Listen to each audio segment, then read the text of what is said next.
Когда речь заходит о самых влиятельных наркокартелях Латинской Америки, в памяти всплывают громкие имена вроде Медельинского и Синалоа. Однако мало кто слышал о картеле Калья, одном из самых скрытных и стратегически продуманных преступных синдикатов, который внезапно исчез, словно его никогда не существовало. В 90-х годах эта организация контролировала ключевые маршруты наркотрафика между Андами и побережьем Карибского моря. Спецслужбы знали о ее существовании, но так и не смогли идентифицировать всю структуру. Картель действовал иначе. Он избегал громких убийств и публичных акций, предпочитая тактику невидимости. Деньги от торговли кокаином отмывались через сеть туристических компаний, отелей и офшорных счетов на Багамах. Они не вели войн с конкурентами, да, они их покупали.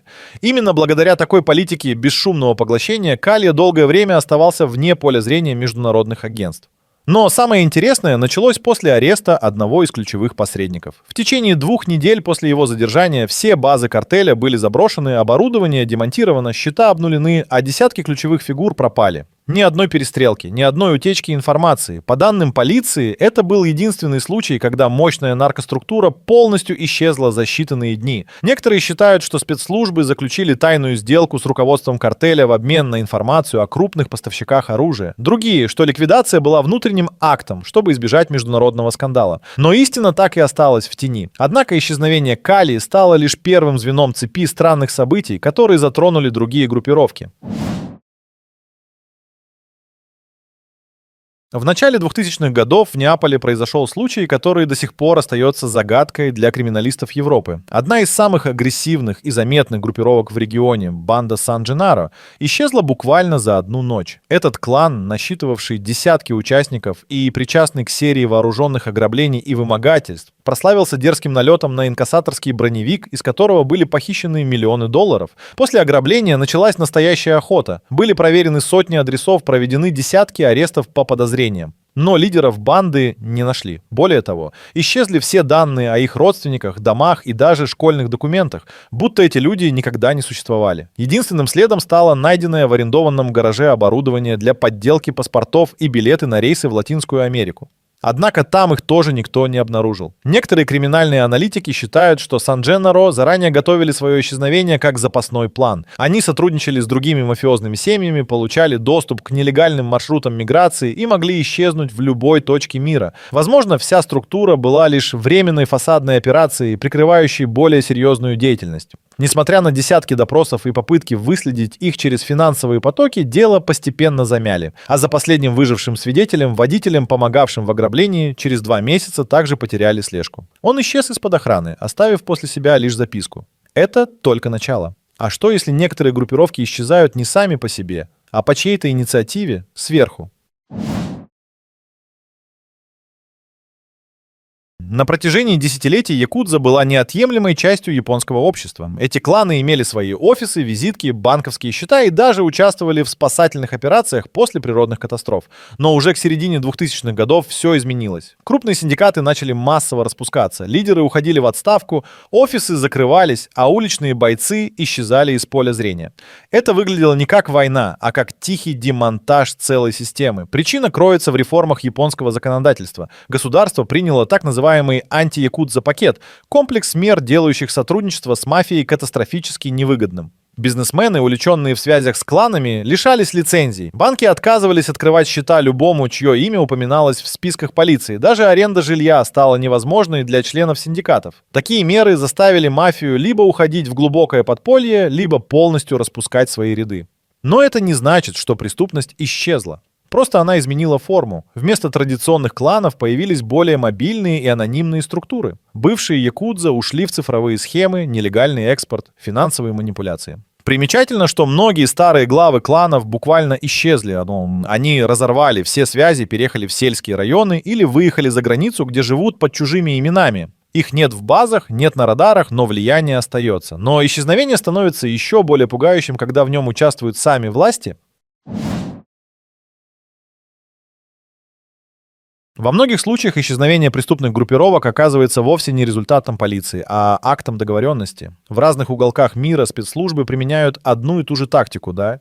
удаление криминальной сети с карты без суда, следствия и лишнего шума. Такое случалось в Колумбии, США, России и ряде стран Азии. Например, в начале 2000-х годов в Турции были раскрыты факты сотрудничества спецназа с мафиозными структурами для политически нужных операций. Когда нужда в них исчезала, группировки просто растворялись. Кого-то ликвидировали в перестрелках, кого-то вывозили в другие страны с новой легендой. В Соединенных Штатах существовали случаи, когда небольшим группировкам предлагали полную свободу в обмен на информацию о крупных поставщиках или политических заказчиках. После выполнения условий всех членов группы незаметно выводили из страны. Их сменяли новые лица, а старые будто бы исчезали. Таким способом государство получает контроль над преступностью, минимизируя открытые конфликты. Но цена такой игры — полное исчезновение свидетелей, улик и правды. А в некоторых странах процесс исчезновения вовсе становится частью государственной политики, как, например, в Китае.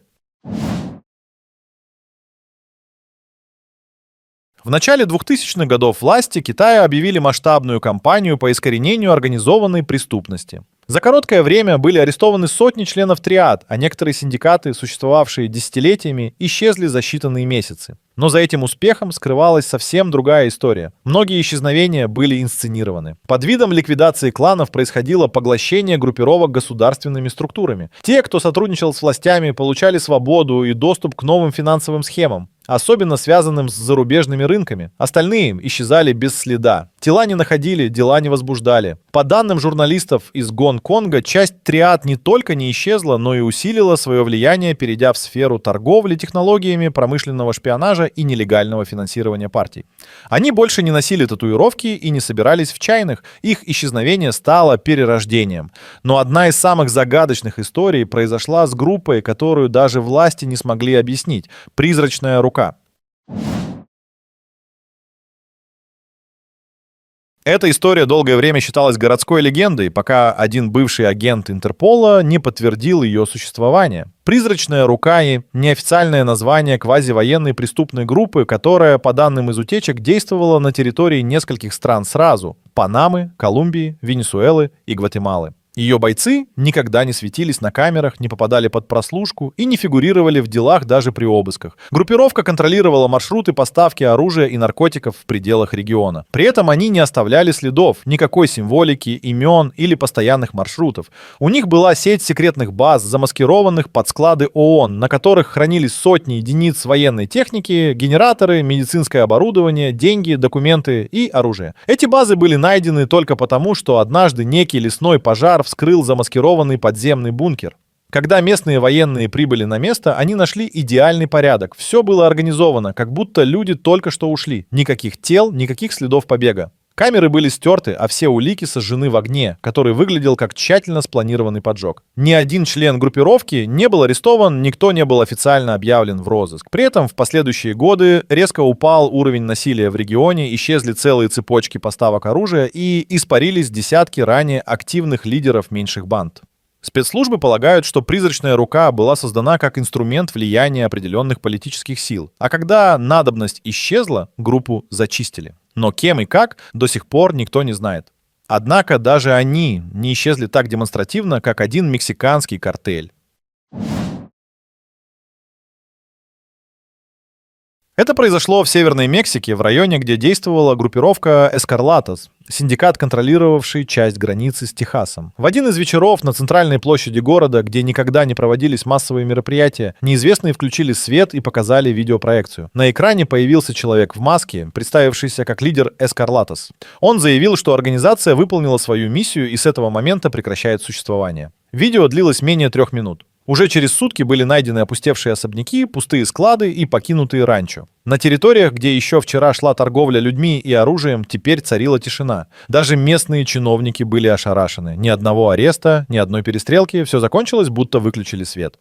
ФБР и мексиканские службы провели совместное расследование. Но единственное, что удалось найти — несколько следов крупных банковских транзакций в офшоры на островах. Предположительно, средства были заранее выведены, а члены картеля разделились на группы и покинули страну под разными паспортами. Некоторые аналитики уверены, что картель договорился с крупным бизнесом или правительством и, получив бонус за молчание, просто растворился. С тех пор «Эскарлатос» больше не упоминается ни в одном криминальном отчете. Но то, что исчезают картели, не значит, что исчезают деньги.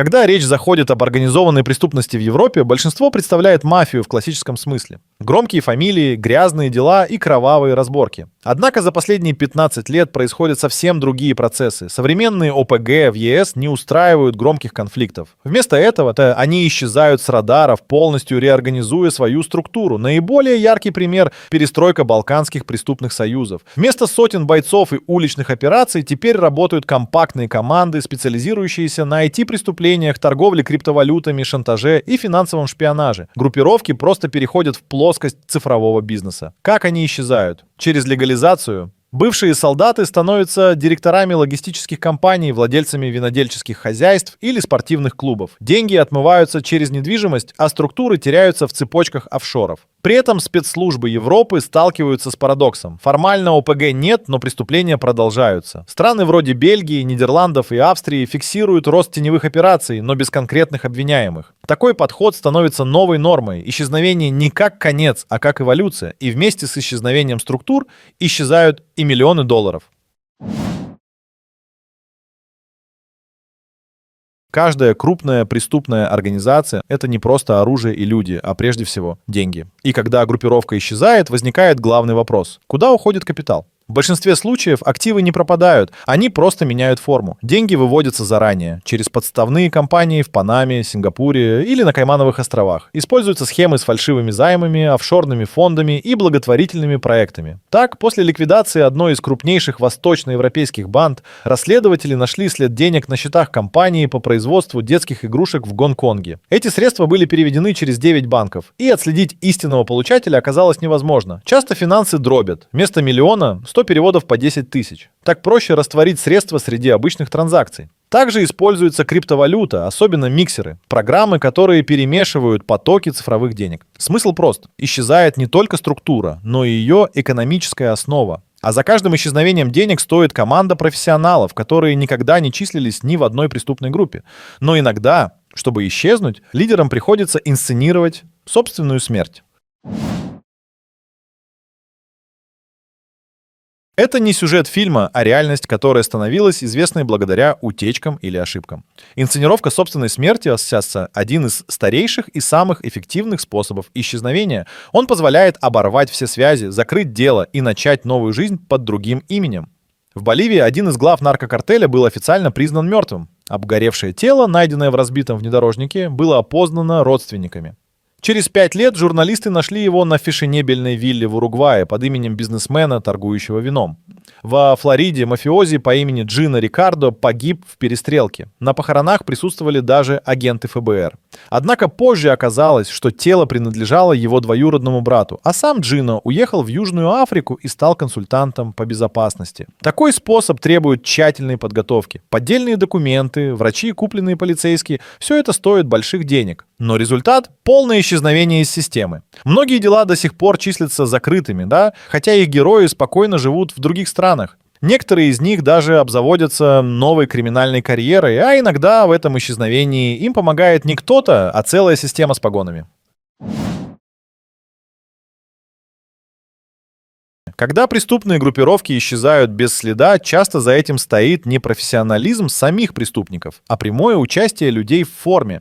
Коррупция в правоохранительных органах — это не просто подкуп ради закрытия глаз. Это полноценный механизм, с помощью которого ОПГ могут раствориться в пространстве и времени. Один из самых громких случаев произошел в Бразилии, когда целое отделение антинаркотической полиции было увлечено в сотрудничестве с местным кланом Марабеллу. Оказалось, что офицеры не только предупреждали о рейдах, но и помогли в логистике исчезновения ключевых фигур: бронированные машины, фальшивые ордера, безопасные квартиры в пригородах. После этого вся структура группировки как будто испарилась. В Восточной Европе сотрудники пограничной службы помогали лидерам мафии переезжать через границы с поддельными дипломатическими паспортами. Один из боссов, проходивший по делу об отмывании более 50 миллионов долларов, беспрепятственно выехал через аэропорт в сопровождении офицера. Камеры наблюдения почему-то не работали в тот день. Но не всегда помощь ограничивается транспортом. Иногда силовики заранее подсказывают, какие дела вскоре будут возбуждены, какие адреса попадут под слежку и где лучше потеряться. Более того, существует практика чистки баз данных, удаления записей о выездах, о пересечении границы, даже об аренде жилья.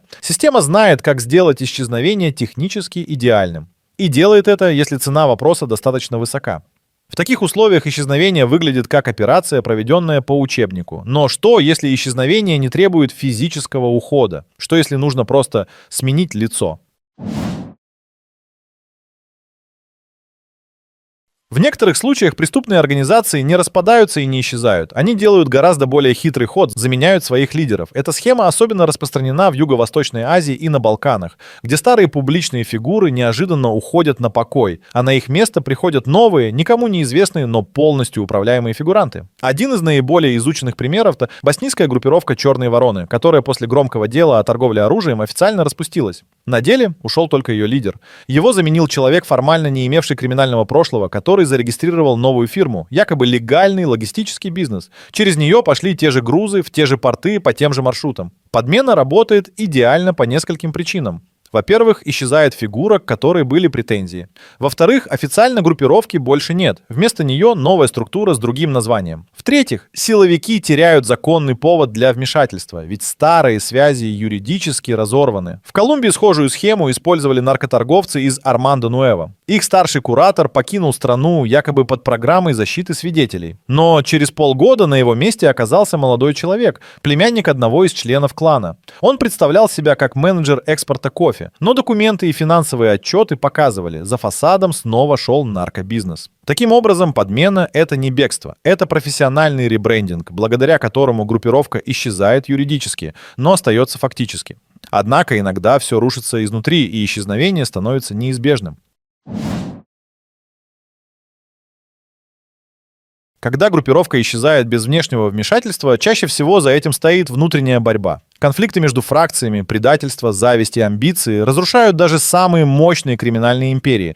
И самое страшное, это происходит тихо, без стрельбы, без погонь, без шума. Один из показательных примеров — албанская группировка «Красный круг». В течение 5 лет она контролировала весь поток героина через Адриатическое море. Но в какой-то момент ее главарь стал подозревать ближайших подчиненных в двойной игре. С этого момента началась череда странных исчезновений внутри самой банды. Несколько ключевых фигурантов уехали в отпуск и не вернулись. Один утонул в реке, другой сошел с ума. Параллельно с этим финансы группы начали резко сокращаться. Деньги уходили не туда, где должны были осесть. Через полгода Красный круг перестал существовать. Как выяснилось позже, часть ее верхушки объединилась с конкурентами, а другую часть убрали физически и документально.